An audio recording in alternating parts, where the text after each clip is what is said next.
you, Freak, and a very decisive win at that. Another quick one, as both Zyrene and Freak stated, when Unicorns of Love have a lead, they are quick to close it out in comparison to Millenium, who seem to have extended games that they'll close more methodically.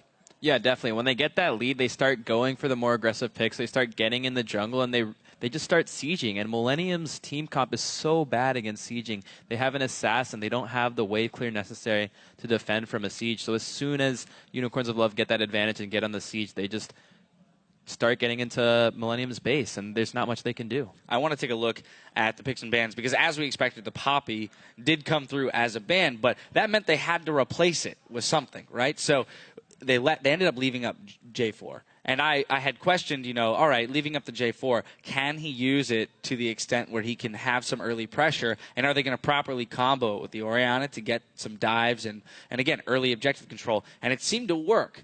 So now that they're moving back on, to they're switching sides yet again, the question is Millenium normally banning Syndra, Ori, and Jarvan. They ban that both in games 1 and 3.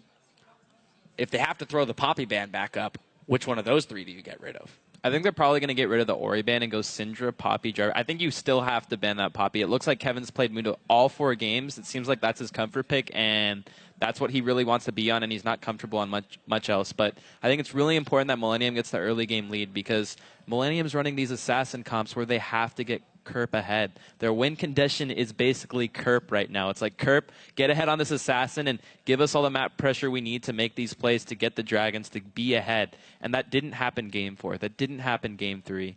And is it going to happen game 5? I think that's the big question. 100% I agree that they should replace the Ori, because the Jarvan is what allowed them that hard initiate under the turrets. It's what it gave them the option to dive, whereas Lee Sin is going to require a little bit more mechanics there if you really want to go and get the perfect pick off and the kick out back into the team.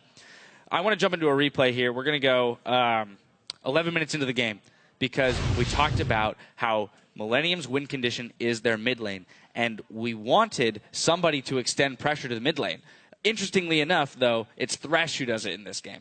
Finally, Thresh goes for the mid lane play, and so many Mad Lifes have been happening recently. This is like the second one this series. Saw one a couple days back, and he gets the ulti off. Thresh just walks up, beautiful flash hook right into the flash, and Kerp's dead, and they basically get the mid tower for that. It gets down to like 5%, and that's the kind of plays you need to be making on these melee mid assassins who are very, very vulnerable to getting ganked and are very hard to farm effectively when you don't have the vision to play up. And as soon as they got that mid pick, they went over.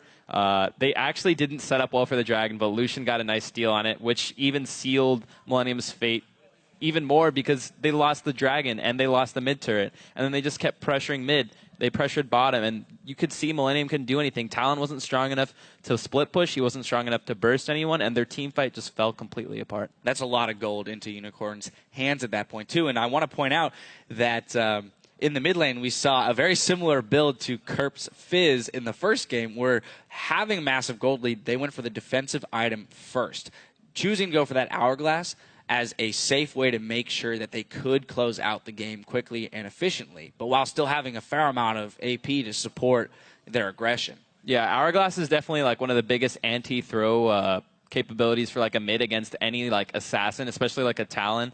And once he gets that Hourglass and he's ahead, he can just, you saw how far up he was playing in those sieges, and even if they went on him, he always had his Hourglass. He had a Maokai and a Thresh to peel for him as he played up his Orianna. So it was really hard, especially with the Hourglass, to die for him. Like he basically couldn't die unless he like walked into 5 of them under the tower. So their siege was just so strong and so hard to deal with. You mentioned the Maokai. In the first couple games, I was a little underwhelmed by Vizicachi's Maokai play, but I have to say in this game he played it much more fluidly. He used his engages properly. I felt like he mispositioned a few times in the earlier games with his Twisted Advance. This time, though, maybe it's just a factor of having that gold lead, that he felt confident in diving, but it was much better use of Engage that allowed them to, again, go under those turrets at 20 minutes into the game and just completely take fights. Yeah, when you're that far ahead, all you need is Maokai. Maokai, please just root somebody, and then they just pop because they got a fed Ori, they got a fed Lucian, and Lucian seems like he's been a pretty big factor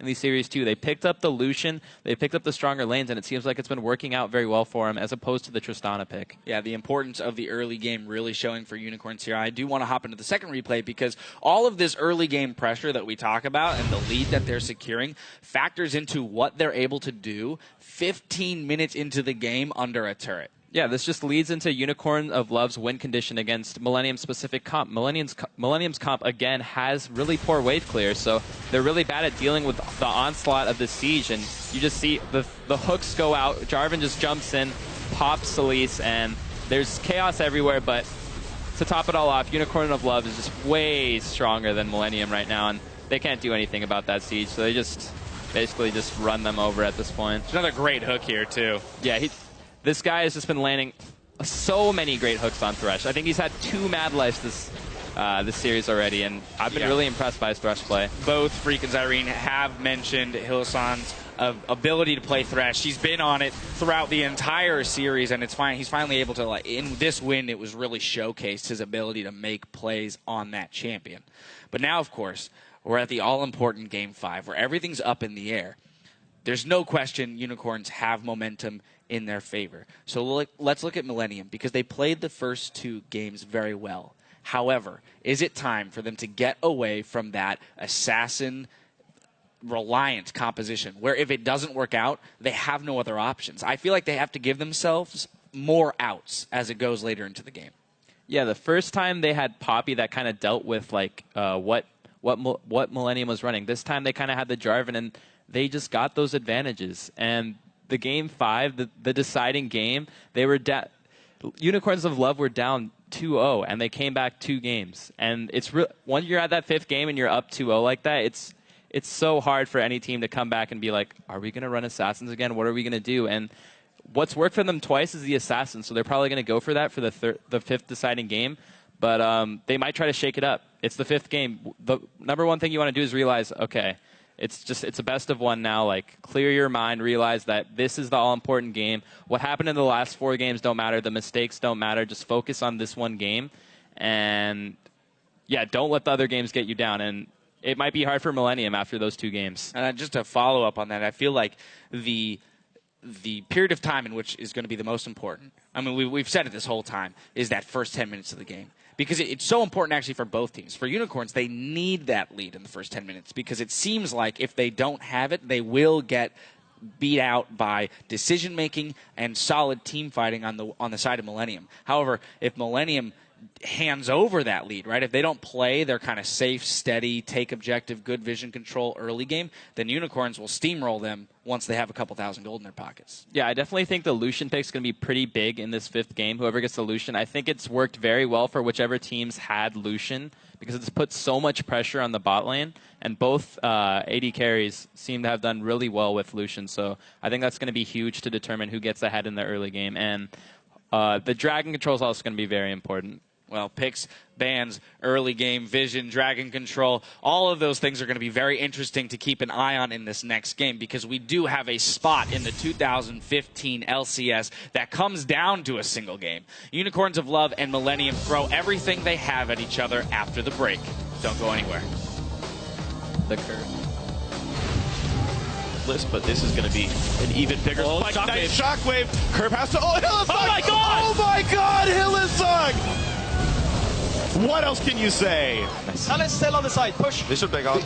Yo, okay. Oh, wait, no. Go. Okay, I'm Nami. Nice! Talon! Where is he? Okay, them. Nice! One hit from Dead. Can they find him? Yes. Hylissang and Vizicachi get the kill. Oh, he dodges Cocoon. And J-Re is also screwed. He is still not tanky enough. He's going to get just bursted down, and there is the kill on Dr. Muto. Oh, the hook again. 0-5-1. Kevin Curb just gets out, but by the way, everyone else is dead. Go Taylor! I'm on nice! Mundo's dead! Nice! Tristana! Nami! I got him! I'm coming! Coming for Nami! Nice! Oh, the gosh!